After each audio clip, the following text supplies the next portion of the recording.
Correction তো question থাকবে, correction তো সব গ্রামার, কারেকশন তো শুধু একটা গ্রামার না, সবগুলো গ্রামার কারেকশন।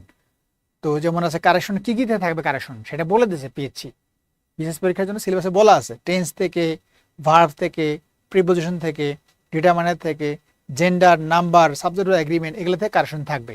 তার মানে আগের যে গ্রামারের যে নিয়মগুলো আছে এগুলোর সাথে ভালো করে পড়লে এই কারেকশনগুলো করা যাবে। এখানে একটা কোশ্চিন শুধু নমুনা হিসেবে দেয়া আছে, এটা দুটো বিশেষ পরীক্ষা আসছে, 36তম 33তম দুইবার আসছে বিশেষ পরীক্ষায়। সিম্পল কোশ্চিন, এখানে ইয়েস্টারডে আছে, সব কটাতে ইয়েস্টারডে আছে, সব কটাতে আছে।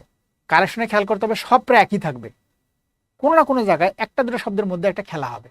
এখানে কি আছে খেলাটা, যেমন হ্যাজ গন আছে, হ্যাড গন আছে, ওয়েন্ট আছে, আর ডিড গন আছে। এই চারটা মানে ভার্বের মধ্যে খেলাটা আছে। যেহেতু ইয়েস্টারডে আছে তাহলে হ্যাজ গনটা হবে না, এইটা কাটা। ইয়েস্টারডে আছে, হ্যাড গনও হবে না, এটাও কাটা। এই যে ডিড গন, এটা তো ইম্পসিবল, ডিড গন তো কোনো সময় হয় না, তাহলে আনসারটা কি হবে, আনসারটা সি হবে।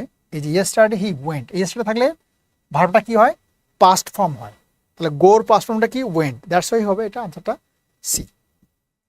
এটা হচ্ছে কারেকশন। কারেকশন করার সময় বিভিন্ন নিয়মটা, এটা টেন্স থেকে আসছে, এরকম বিভিন্ন নিয়মটা মাথায় রাখতে হবে, তাহলে কারেকশন পারা যাবে।